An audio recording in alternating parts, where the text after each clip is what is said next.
Et salut les amis, c'est Okayo. Et aujourd'hui on se retrouve pour la suite de Killer Clown. Donc dans le dernier épisode, nous nous étions arrêtés après avoir aperçu dans la foule, alors que nous attendions le bus, le fameux clown tueur qui avait attaqué Canon et qui du coup l'avait envoyé à l'hôpital. Et c'est d'ailleurs en rentrant à l'hôpital que nous sommes tombés sur ce clown qui nous a suivis. Évidemment la veille de l'agression forcément, Canon a été hospitalisé et nous étions tombés sur nos parents qui, je le rappelle, sont du coup dans la police et qui ont pris nos dépositions à moi et j'ai oublié le prénom de notre ami, je n'y arrive pas, j'arrive vraiment pas à m'en souvenir. C'est pas grave, bon bref, ils ont pris notre déposition et ils nous ont évidemment dit de rester en sécurité, ce qu'évidemment on ne fera pas parce que le clown tueur est partout et maintenant nous sommes des cibles de choix pour lui. Mais bon, on va continuer à voir ce qui se passe. Après tout, il était si proche de nous, et pourtant il a disparu en un clin d'œil. Canon est revenu en cours et essaye de se faire discrète. Quelques jours se sont écoulés depuis, et les ragots sur les raisons de son absence ont cessé. Après avoir vu le clown devant l'hôpital, j'ai informé la police qui a immédiatement renforcé la surveillance auprès d'elle. Mais je suis toujours le seul à l'avoir vu. Peut-être que j'ai simplement imaginé voir des choses ce soir-là. Après tout, les jours précédents ont été mouvementés. La voix aiguë d'Ishi interrompt mes pensées. Canon! Ishi bondit devant Canon et sourit malicieusement. Je suis contente que tu sois là. Je me demande toujours si Sachi est toujours malade. Canon fronce ses sourcils. Sachi, elle a été absente récemment. À peu près au même moment en fait. Vous étiez... Tout le monde ici pensait que vous aviez peut-être attrapé la brume. Elle t'a parlé et ensuite, toutes les deux, vous avez été absentes. Canon se tourne vers moi et avec une expression inquiète sur le visage. D'après ce que nous savons de Sachi, elle n'a personne qui puisse veiller sur elle. Les photocopies sont piles sur son bureau. J'ai apporté ses devoirs à Canon lorsque je suis allé lui rendre visite à l'hôpital. Mais je doute que quelqu'un ait fait la même chose pour Sachi. Je peux pas m'empêcher de me sentir concerné moi aussi. En tout cas, c'est mieux que tout autre tour, Canon. Et je se dirige vers le bureau d'un autre camarade de classe, et Canon prend place réfléchissant en silence. Yuka arrive un peu plus tard avec la prof et me lance un regard confus en voyant Canon. Elle s'assoit à côté de moi et penche la tête vers Conan, qui est assise à l'autre bout de la salle. Ah, elle n'a pas l'air d'aller bien aujourd'hui. Ouais. Je voudrais demander à Canon ce qu'elle a, mais la prof est sur le point de commencer son cours. Je pense que je lui parlerai plus tard. Peut-être qu'elle se fait du souci pour Sachi. Je repense au clown, mais il n'y a pas eu de nouveau meurtre depuis ce soir-là. Du moins, pas que nous sachions. Salaud est juste en train de se faire profil bas. Ils le retrouveront bien assez tôt. En faisant mon parcours à la colonne vertébrale. J'espère. Lorsque la pause déjeuner arrive, j'aperçois Canon qui quitte la pièce, l'air préoccupé. Yuka a rejoint Ishi et quelques autres pour le déjeuner, mais elle m'a demandé de prendre des nouvelles de Canon avant qu'elle ne parte. Je range rapidement mes affaires et je remarque que Canon a laissé son sac. C'est une bonne excuse pour l'aborder. Après avoir pris 2 sandwichs chez la cafétéria, je pars à la recherche de Canon dans les couloirs. Où peut-elle être? Je la repère enfin dans le cours en train de lire un livre. Hé! Canon lève lentement les yeux de son livre. Tu as besoin de quelque chose? Plus ou moins. Comment vas-tu? Je pose son sac sur le banc à côté d'elle. Canon lève un sourcil. Tu le sais mieux que quiconque. Je vais bien. Je suis complètement rétabli. Ce n'est pas ce que je voulais dire. Canon fait claquer son livre en le refermant et me lance un regard noir. Ce n'est pas important. Eh bien, si ce n'est pas important, pourquoi tu oublies ton repas? Je n'ai pas faim pour l'instant. Des gargouilles bruyants interrompent notre conversation, et elle regarde son ventre en fronçant les sourcils. Bien qu'elle semble agacée, ses joues rouges en disent long. Comme c'est mignon, elle est vraiment gênée. Je n'avais encore jamais vu cette facette d'elle. Je peux pas m'empêcher de rire. Efface ça de ton esprit tout de suite. Canon balbutie et ouvre rapidement son livre, en essayant de cacher sa rougeur derrière les pages. Je me règle la gorge. Bref, j'ai vu la tête que t'as fait quand Ishii a mentionné que Sachi était absente. Je me suis dit que j'allais prendre de tes nouvelles. Elle reste silencieuse un moment avant de croiser à nouveau mon regard. Je n'ai pas oublié, tu sais. Oublié quoi? Canon soupire. J'ai promis à Sachi la dernière fois que nous avons mangé ensemble. Elle m'a dit qu'elle voulait que que je goûte au bento qu'elle avait préparé. Alors, sans réfléchir, je suis venu ici sans mon repas. Kanon abaisse son livre, révélant le même regard inquiet que tout à l'heure. Je vais être honnête, je pense que nous prenons les choses trop à la légère. Sachi n'est pas là, et j'ai été prise pour cible. C'est inquiétant. Je comprends ce que tu ressens. À l'hôpital, je craignais que le Turc ne débarque à tout moment. Nous n'avons toujours pas de piste, donc... Malheureusement, il semble que ta prévision est exacte. Kanon acquiesce et serre fermement son livre, froissant la page qu'elle était en train de lire. Elle se redresse et me fixe profondément dans les yeux. Je fais confiance à mon instinct, même si ça me fait mal au cœur. Son estomac gargouille à nouveau. Tu vois, mon estomac est d'accord avec moi. Je lui souris avec bienveillance, et Kanon détend le regard en rougissant. Peut-être qu'un peu de nourriture te réconfortera? Je ne sais pas. Allons chercher quelque chose à la cafétéria. C'est bon. Je crois que je vais juste rentrer à l'intérieur.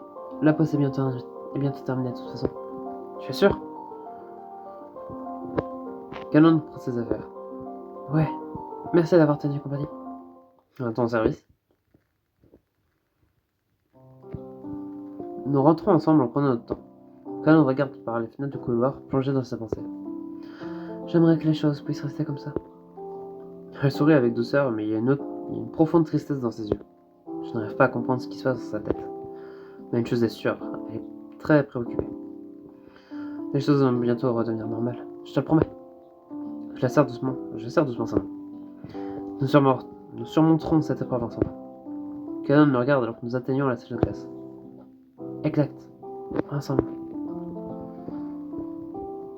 Yuka déboule devant mon bureau dès la fin du cours, elle est épuisée, et transportant une pile de papier. Ah, bon sang, il est déjà tard et j'ai encore une tonne de boulot à faire. Yuka me pousse avec sa hanche alors que je mets mon sac en bandoulière. Si seulement je pouvais compter sur un grand homme fort pour m'aider. Ah, bon, d'accord, où? Yuka me fait un grand sourire et me passe les papiers sans hésiter une seconde. Salle de professeur. Ah, je crois que je dois aussi apporter quelques trucs chez Sachi. Ça te dérange de venir aussi? Étant donné qu'il y a un tueur en série en ville, je ne veux pas prendre le risque que Lucas se promène seul. Je la garde d'un air taquin. Ce n'est pas comme si j'avais vraiment le choix, pas vrai? Lucas sourit sous les oreilles. Merci, je savais que je pouvais compter sur toi. Depuis peu, les élèves ont formé des groupes pour rentrer chez eux ensemble. J'aperçois même Kanon en train de parler avec Ishi. Je me demande de quoi ils peuvent bien discuter. Je les ai jamais vus se parler auparavant. Ishi m'aperçoit en train de me regarder et vient me voir en sautillant. Ah, je vois que Yuka t'a encore enlevé à nous.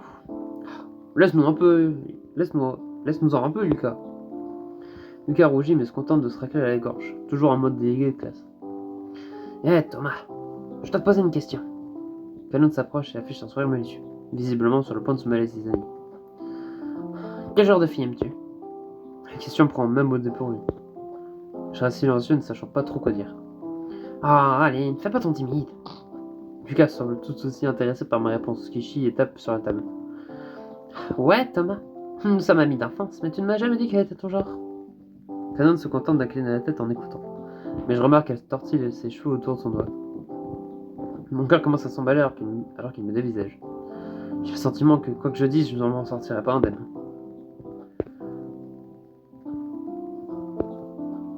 Sans commentaire. Ah, t'es pas marrant.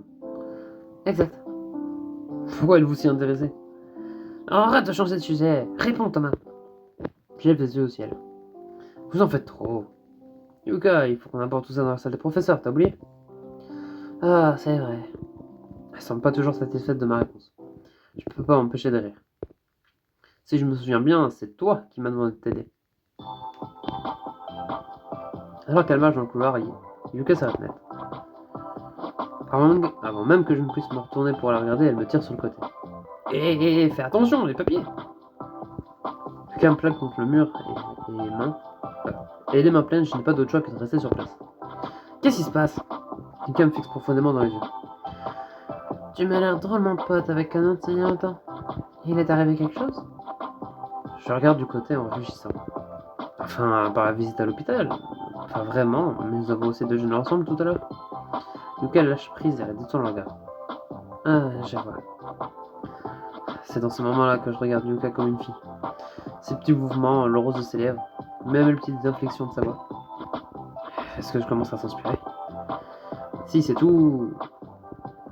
Yuka recule d'un pas et se recoiffe. Ouais, c'est tout. Je me demandais si tu allais partir avec elle, encore une fois. Enquêter encore sans moi, et ainsi de suite. Elle n'aime toujours pas me parler, pour je ne sais quelle raison. Yuka continue son chemin, mais je ne peux pas m'empêcher de remarquer la rougeur qui lui monte au visage. Nous sommes déjà en retard, et la mettre en colère ne ferait qu'empirer les choses. Yuka regarde par-dessus son épaule et regarde la pile de papier que je tiens. Ah, désolé de te mettre en condition comme ça.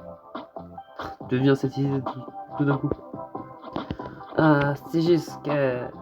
Je crois que je n'ai pas l'habitude que mon meilleur ami attire l'attention d'autres filles.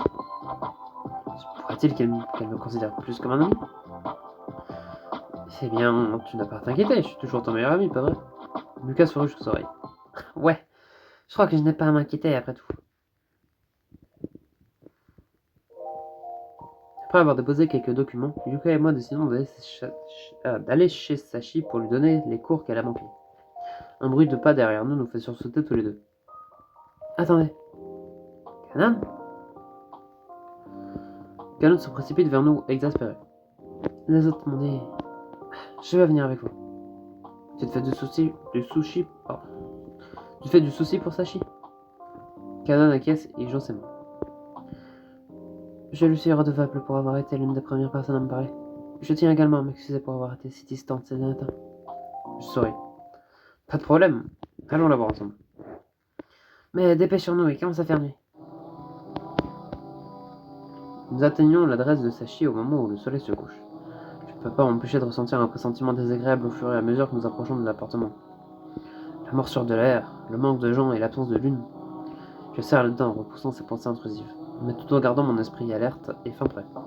Frappant à la porte. Sachi, tu es là? Je suis là aussi. C'est moi, Kanan. Pas de réponse. Nous frappons plusieurs fois avant que je ne me décide d'acheter un coup d'œil à la fenêtre. Il fait noir, tu sais qu'il n'y a personne. Je plie ses yeux et à mesure que mon regard s'adapte à l'obscurité, je remarque une silhouette immobile sur le sol. Sachi! Aïe aïe aïe, ce n'était totalement pas prévisible. Évidemment, c'est faux, c'était totalement prévisible. Ah, nous avons donc perdu Sachi, la meilleure amie non, mais l'une des premières amies de Kanan dans sa nouvelle école. Quelle tragédie. Évidemment, c'est un personnage secondaire qui n'avait rien à nous porter, mais bon. Mais bon. Pauvre Sachi. Elle a été si peu impactante dans notre histoire. On s'en souviendra. Pendant quelques épisodes qu'on l'oubliera. Enfin bon. Nous avons donc un nouveau mort sur les bras. Qui est donc Sachi. Et maintenant, la question est la réaction de Kanan. Comment va-t-elle réagir? Et maintenant, la question se porte sur est-ce que ce clown cherche à éliminer Kanan en particulier ou juste des gens au pif? C'est vrai que pour l'instant, on nous a dit que c'était des gens assez aléatoires qui n'avaient rien en commun. Mais peut-être qu'avec la mort de Sachi, on découvrira de nouveaux éléments en plus.